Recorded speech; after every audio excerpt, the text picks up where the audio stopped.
Hello and welcome everyone, and thanks for chiming in. I'm your host Sean B, and this is tricks and tips for new drivers know better, do better, y'all. And we got a great lineup for y'all today. Matter of fact, let me let y'all know that this is our first podcast ever that we are shooting, and we trying to get it off the ground. So we appreciate your likes, your shares, and everything else that you do about our show as far as like promoting it. So I got two guests on here, y'all. Like for real. Like these two brothers, man. Like when I thought about it after I read the bios and went through all the information about the drivers, man. Like it just kind of shocked me because I said we all ex-felons. You know what I'm saying? We all ex-felons, man. You know what I'm saying? We come from, the ground up. You know what I'm saying? And we both, all three of us, you know what I'm saying? We all came out of penitentiary and decided we wanted to start driving trucks.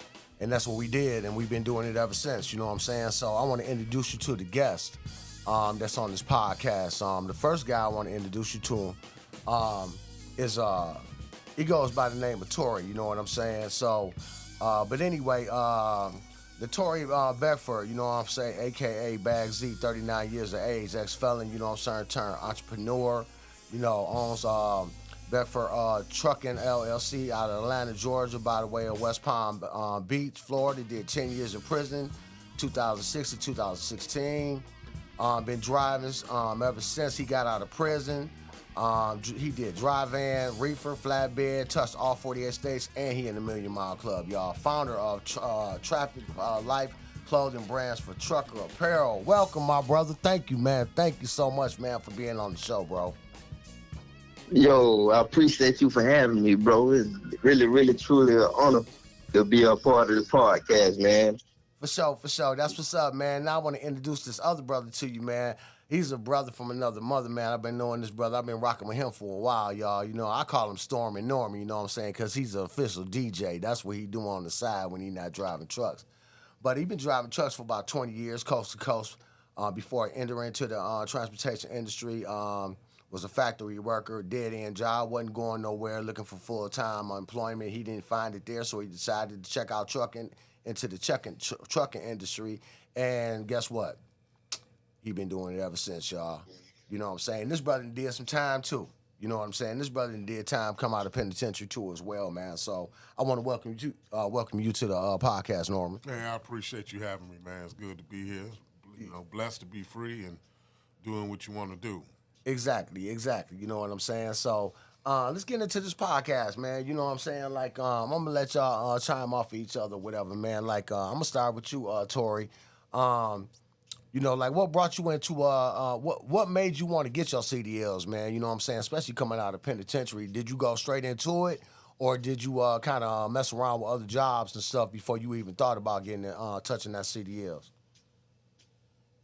Well, be honest, bro. Like, that was the only thing that I was trying to do. Because when I was in prison, I knew I had a couple of older guys that was already doing the trucking thing. And they was in prison. They was telling me about the trucking industry and stuff like that.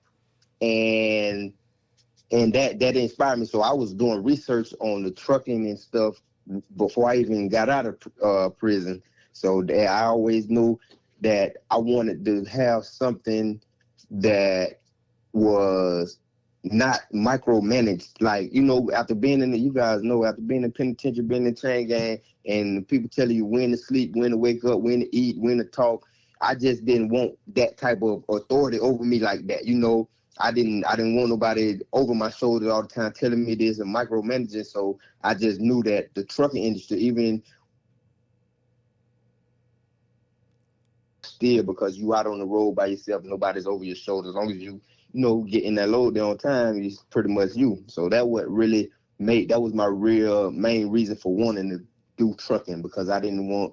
I was fed up with people authority over me telling me when to sleep. When after 10 years of that, you don't like it. Hello. Yes, sir. Oh yeah, for sure. You was cutting out. I don't know what was going on for it in a minute, but we got it back popping again, man. You know what I'm saying? What about you, Norman? How about you? Well, my situation, same thing, pretty similar to the good brother that doing a lot of dead end jobs. Going through. When I first got out the penitentiary, I went straight to trying to find a factory job. So I ended up going into temporary services. And a lot of those temporary services, you bust your behind and get promised to get hired in 90 days, and in 80 something days they let you go, say the assignment ended. So eventually I got real discouraged, and I thought about it. I said, well, I come from a family of truck drivers. My granddaddy was a truck driver. My stepdad was a truck driver, both of them. So I said, well, let me try this trucking industry thing. So I went to Michigan Works, and I explained to them, what I needed, what I was trying to do, and they got me into a good truck driving school, and I've been doing it ever since from there. Okay, that's what's up. So, Tori, I'm kind of curious. Did you when you came out of prison, did you know about the things that they got going on now, where guys is actually doing classes while they're in prison, and then coming straight out and coming straight into the industry, or was that not out? Was that something that wasn't going on at the time when you came out? Well, here in the state of Florida, the private institutions, they was having the CDL courses there, but it wasn't when you got out, they wasn't recognizing it like that. Like they was like, oh no, you still got to go to school, because I know a couple guys that took like the CDL classes in prison while we was in prison, and when they got out, they still had to go back to school because they wasn't really recognizing it like they are now. Okay. So yeah. Okay, I see what you're saying. So, once you got out of prison, did you go straight into trucking? Did you know that that's something that you wanted to do right then and there as soon as you hit the bricks? Yeah, it was. Like I said, I was looking for something that basically I could be my own boss or control. And when I first got out of prison, I still had 5 years of probation. I caught a 15-year sentence, 10 in, 5 out. Okay. So I was still on probation for 5 years after I got out. And I had my probation transferred from Florida to Atlanta to Georgia because it was more lenient and I could do more things. And when I got out, I went to Georgia, Columbus, Georgia. I got out March 12th, 2016. By April, I was in truck driving school. I had to pay, like back then it was like $3,200. My dad paid $3,200 for me to go to school, but they didn't even want to really accept me into the school because it was a school they guaranteed you job placement when you finished with a company. But being that I was a felon at the time and, at probation, yeah, they were like, man, you can take the class and all that, but we can't, get you no job. You have to go out on your own and try to get the job like that. So I like, man, just let me take the class. Let me get my license. I'll find a job some kind of way. Okay, all right. How about you, Norman? Same thing, man. So when I got out, I went straight to truck driving school, and then once I got in truck driving school, there was a lot of companies that was coming to the school saying that they were hiring, fresh drivers out of the school. Okay. So I had asked the question. I said, well, what about felons, ex-felons? Right. And they was like, well, no, we don't, we at this time we can't hire nobody. So I got my license anyway, and I found the job, way away, but I found it in, C.R. England, which is my first truck driving job out of Utah. So C.R. Engler? England. Okay, yeah. So you was over the road? Yeah, state to state, coast to coast. So, okay. So I'm gonna ask y'all both this question, man. What y'all think about? I know when I first hired in, which is in 2012, I got one shot with one company. I had put applications in with I want to say like probably about 10 or 12 different different companies, but nobody would give me a shot. Only one company gave me a shot, and that was Trans Am Trucking. So, but I was hearing a lot of stories that when you first come into this industry, how you get placed is that you got to start out over the road. Now I know that there are a lot of drivers that don't have to go that route. I mean, I've heard stories like, well, I got a local job. I didn't have to go over the road. But during the time when I was coming in, I mean, that's what everybody was telling me. They was like, man, you got to at least go over the road for a year or 2 years before you can even land a local job. But I think that's different nowadays. I Oh think, yeah. they are hiring people without even having over the road experience coming out of Right. school. What you think about that, Tori? Yeah, it was the same with me when I first started.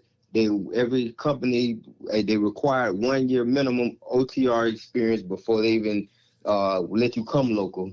So it was the same thing with me. I had to get over the road, and the first company that gave me a shot was Western Express, bro. It's a second chance company, like you say. Hmm. I applied for the Snyders, the JB Hunt, all of the big companies, and they were saying no. Hmm. Another company that was willing to work with me, but was PTL, Pascal Trucking Line, Okay. and they was 100% employee owned, and I wanted to go with them, but a situation had arose where my family member had got sick and I couldn't make it to the orientation, so that's when I had went to Western Express. Okay, okay. So do you think Swift is a second chance company? Yeah, I think Swift is like a second chance company. What you think? Norman? I really, I don't know too much about Swift. I've heard a lot of different stories about them, but Right. they kind of remind me of CR England. Hmm. Let me give you an example. When I got to CR England, there was a detective with a laptop sitting in the room, and it was a lot of guys he was interviewing. Mm. They were, I guess background check, but then it was a lot. I noticed that a lot of guys was upset and packing and going home. I said, "Well, why are you going home?" Hmm. Oh man, I got a felony and they won't hire me. And my thing is this: when I went to the guy and he interviewed me and asked me that I had a felony, now I'm not advocating this for everybody to do this, but when he asked me about my felony, I told him no. Why would I help you disqualify me? This is your job. Find it. Hmm. It was a tactic thing. He never ran it, and I've been working with them and Right. got a job and was rolling. You Okay. know. Yeah. So now that now that both of y'all been in this game for a minute, man, um, what would be some of the things that you would tell new drivers that's coming into this industry? Do you think that they should get the overall experience before just jumping straight into a local job, or do you think they should just go straight to a local job? I mean, I think people are gonna have different opinions about it. Drivers gonna have different opinions about it. But I'm gonna say honestly, personally, man, I think seeing all 48 states, driving in different weather elements, seeing a lot of mountains, downgrades, upgrades. I think just seeing a lot of different areas and dealing with a lot of different weather elements, I think that a new driver should be able to experience that. Absolutely, absolutely. What you think, Tori? Absolutely. Yeah, and I agree with that. I feel personally it's beneficial for a new driver to get out over the road and get those experiences. But I say it depends on a person's situation. Like because locally you're not gonna make the money that you make over the road. Like a local driver, you probably bring home 1,000 to 1,200 a week, if that, locally doing, unless you get with a good local company doing tankers or something like that. Hmm. But and I feel like if that's enough to sustain the way that you want to live and you satisfied with that, then you go local. And, because a lot of people have kids and they don't want to be over the road like that because they got the Hmm. kid and or whatever the case may be. So they do the local. But me personally, like, I really do believe that it's best to get that over the road experience in, so that way you like you said, you done driven through all 4 seasons, you done driven through all the mountain ranges that Hmm. you done did the upgrade, the downgrades, you basically know how to operate, especially at them truck stops, because them truck stops get crazy at night when you're trying to park at a certain time. So it'd be crazy. So I feel like it's beneficial for a new driver to at least go out over the road for at least the 6 month minimum to a year to get that experience. and then that also will increase your chances of getting a better local job. You know, you might go to the workforce, and sometimes the workforce put you on with low, but they're gonna start you all the way at the bottom because you ain't got no over the road experience. So Okay. you might probably be breaking home $700 a week. Right. Right. Yeah. Yeah. So, can you describe a little bit about your schooling experience? What were some of the things that you had to face when once you started schooling? You know, with the maneuvering, the classroom, when they talked about taking the test, you know, preparing you to get your CDLs. What were some of the things that? Now, me personally, I went for 30 days straight, Monday through Friday, from 8 in the morning to like 4 in the afternoon. And on my Hmm. 30th day, I was out of there. I had my CDLs and I was out of there.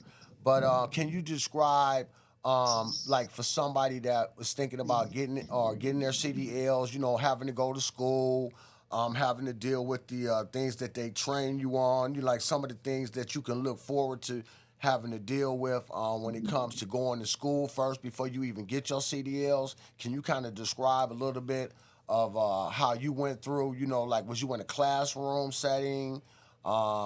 Did they have people outside of the industry itself? You know, maybe out on the grinders, teaching maneuvering and different things, preparing you for your CDLs. Can you kind of get into that a little bit? You know, to help people to understand, you know, what they're gonna deal with if this is what they decide they want to go with. Yeah. Well, yeah. Personally, I went in the school I went to was called GDA, Georgia Driving Academy, and it was a great school. They had some good instructors. They were no nonsense. They did not play.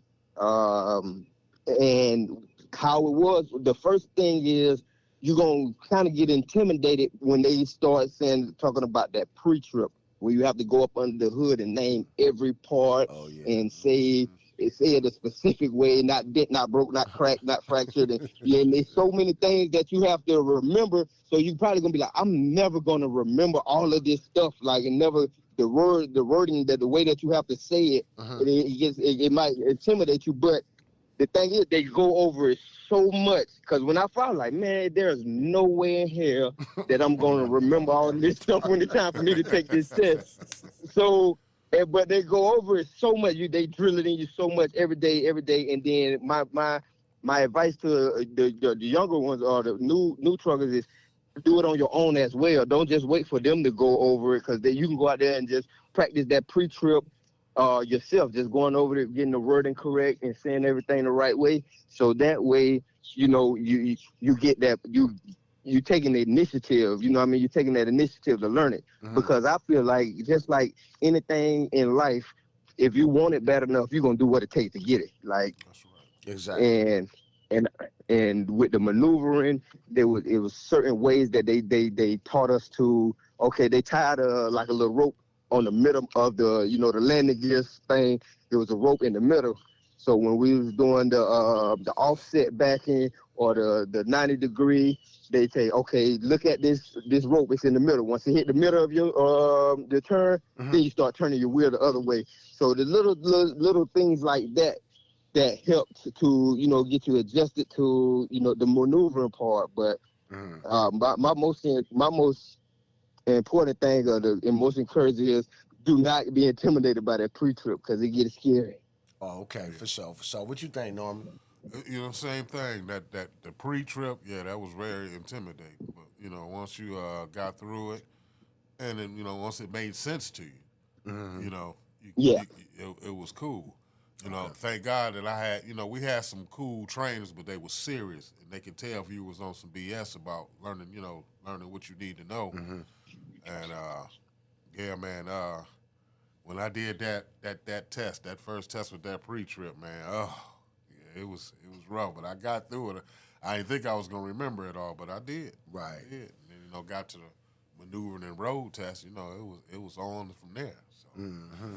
So you know what, man? You made a good point too, man, Tori. About how repetitious everything is when you go to school because they keep going over and over. They might ask you in different ways what the answer is or what the question is, but it's always going to be the same thing. You know, they try to trick you, with the different wordings and different stuff when you're doing like the Mm-hmm. test, for the general knowledge and all the tests that you have to take to get your CDLs. But it's always the same Yep. answer, you know what I'm saying? So don't confuse yourself and don't get mind boggled because you see it how they asking something different, but it's always the same thing. You know what I'm saying? And Let's go ahead. another thing is too, I encourage the drivers, if you're interested in GSC, download an app called DMV Genie, and it has all the practice questions on there. You can take the test, the test is on there, and those are the exact questions that's gonna be on it when you go in there to take your exam to get your permit. And even if you study the DMV Genie app on your own, Uh-huh. you can go to the DMV and take the test and get your permits on your own without going to school. So that way you can even get in there. If you know somebody that's got a truck or driving, you can get in and drive with them. Just like when you was young and you got your learner permit, as Uh-huh. long as somebody in the car with you had a regular driver's license, you can drive. So that Okay. way you can start going out and learning on the fly like that with somebody, driving with somebody, even before you even go take your test to get your own CDL. So that's a good Okay. advice right there, is to Yeah. download the app DMV Genie and go on your own and get your permits. Okay, that's what's up. I like that, man. That's pertinent information, man. So now after you go through your schooling, you do your testing, you pass your testing, you drive. I mean, as far as the drive part, you pass that. Then you pass the general knowledge and all of the questions, and then after that, you obtain your permit for your CDL. Right? That's the next step? You obtain your CDL permit, and then I think you hold on to that for what, 30 days or 30 something. days. Yeah, okay, so you hold on to that for Yes, 30. sir. Okay, so after that, so let's get into the part where you start looking for companies. A lot of people might not be in our position, come having a felony coming out. They might not have to deal with that part of it. So they might get a lot of different offers from many people other than how we went through it, where we had a one shot deal with one company and then we took it and ran with it. If you're not dealing with felonies and convictions and things of that nature, then you probably gonna have the kind of like the pick of the litter when it comes to jobs. So Yes. I want to talk about um, things that you know now that you didn't know when you were coming into the industry. What are you looking for?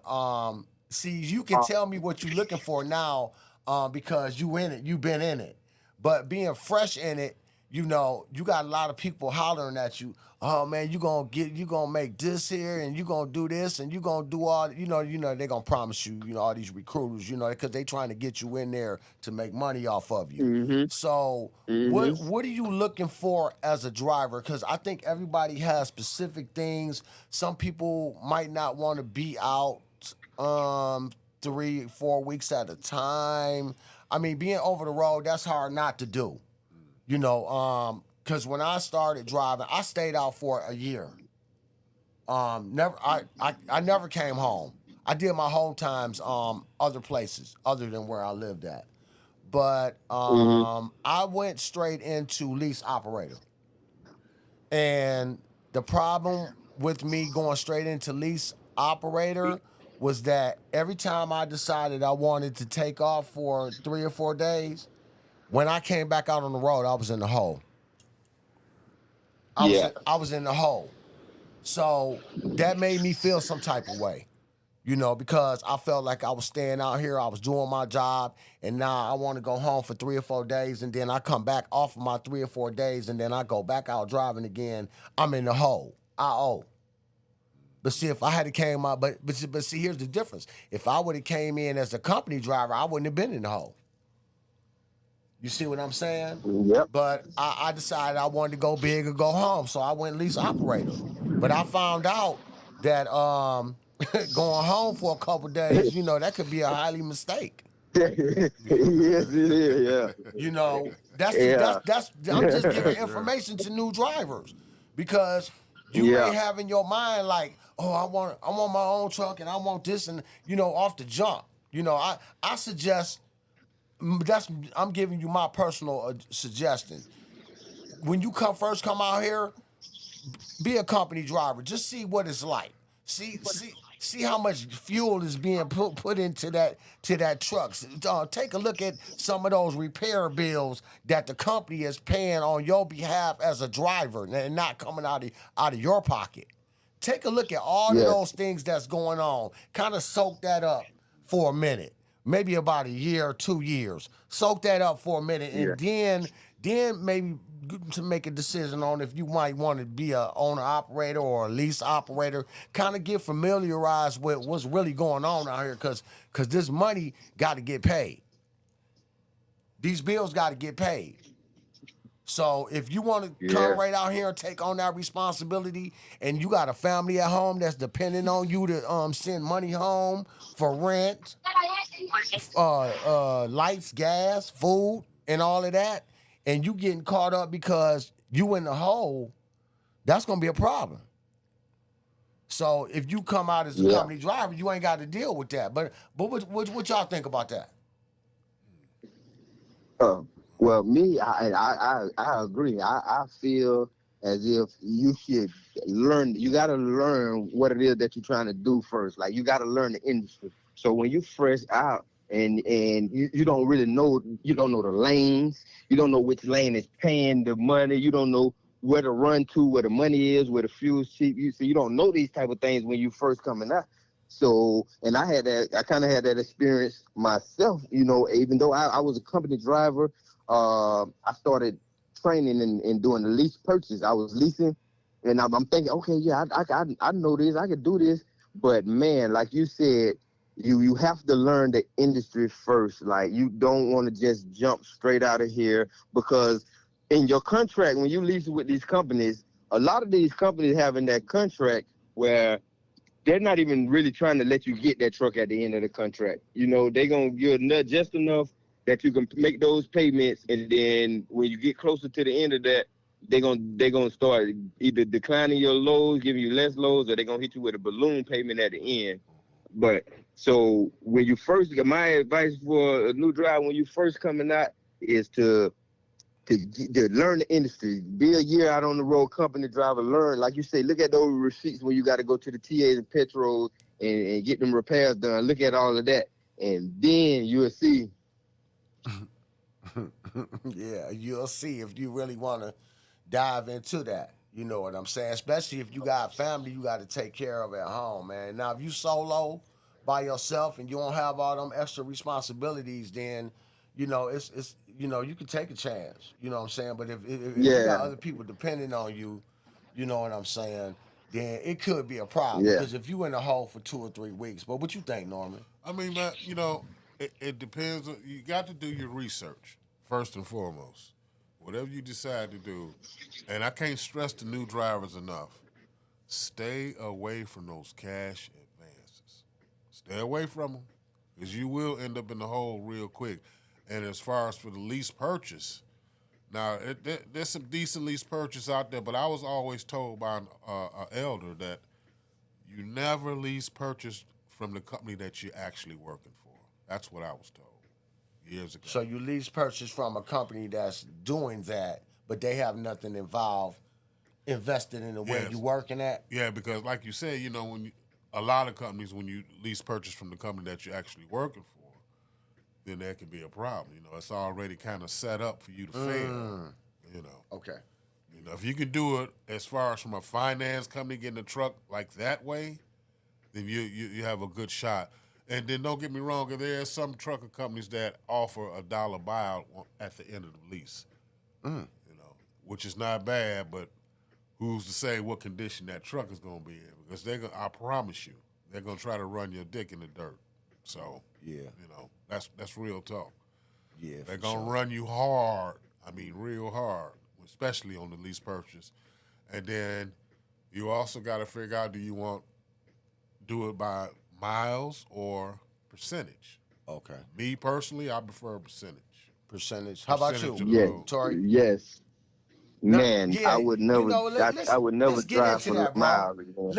Let's get into that, y'all, because these new drivers need to hear what the difference is between mileage and percentage, and how do you factor that the percentage is a better way to go versus miles. What if you're not getting that many miles? What if those lows are not paying out a lot? Like, you got a lot of things to factor into that. So let's get into that. So I hear a lot of drivers say they rather get paid percentage of the load versus miles of the load. But then again, like I said, you got to still factor in what if you're not getting a lot of miles? What if them loads are not paying a lot? How does that factor into that? So let's get into that a little bit. Norman, Well, what you well, with that, you'll get, at least if you do percentage, they're supposed to be telling you exactly what the load pays. Now running, per mile, it's no guarantee you're gonna know what that load pays, or what they brokered it for. It's always a middleman in something. you talking about the transparency of the Raycon? Yeah, it's for Yeah. yeah. See, what percentage, I know exactly what that load is paying. Okay. Unless they lie to you. I'm. Uh, Don't get me wrong. I'm not trying to discourage nobody that's in this industry or trying to get into this industry, but you have to do your research. You must go over the road and get that experience. Got to get that Yeah. experience because God forbid something happens and you kill yourself and anybody around you is subject to go with you. So you got Yeah. to be careful. You got to do your research and have a good attitude, a positive attitude, but know what you're doing. Know your company that you're working for first and foremost. See what the turnover rate is. Got to learn all that. All that. So hey Tori, so let me pose this question to you, man. So I am a company driver thinking about owning the truck that I'm working for. They say, okay, you can take over the payments, so you can run this truck until you pay this truck off. And then they start saying, okay, man, we sending you these loads. This is what this load is paying. But how do I know if I'm saying the actual Raycon or not, Tori? How do I know? Uh, How do I know if the company? How do I know if? How do I know the difference between a true Raycon from the broker versus something that my company just put together and made it seem like it was coming from the broker? Oh, for one, once they send that rate con to your email, it's gonna have all the information for as the broker, the contacts for the broker, the Right. So that's how a it send you the Raycon is load gonna number. look. That's how a Raycon is Yeah, gonna it's gonna look. have. Yep. Yeah, it's gonna show you all the information pertaining to that load, as far as who the broker is, their contact information, the load numbers and things like that. And what I like to do is I call the brokers because I like to get an understanding. Like, now that I got my own, I always call the brokers. Hey, listen. For one, I like to tell them when I'm gonna be there and when they expect me and stuff, so they don't keep calling me every 5 minutes. And I like to make sure, hey, is this is if we got detention time, I'm gonna need I need detention pay and I need a revised rate con. Now that's what you got to be. You got to make sure when you at these places and you got to stay there or something, you got detention layover. I always, hey, listen, I'm not gonna move until I get me a revised rate con with the updated rate of pay. So they'll get it, you deliver the load, and then they'll pay. Oh no, we paid, but then you be like, what about my detention pay? Or what about this such and such? Oh no, I need that before I move. Before I need the rate con. Even when I was doing the leasing with my dispatchers, they're, hey, listen, I need that rate con. Don't just send me through text message the pickup numbers and the thing. No, I Oh, need the Yes, sir. actual rate con. Yes, see, sir. that's what was going on with me when I was working for a company, and I decided to take lease on, take responsibility for the truck, and they was taking payments out of my check every week until I paid the truck off or whatever. But guess what? Everything that I got sent to me was like a regular company driver. It wasn't like a real Raycon.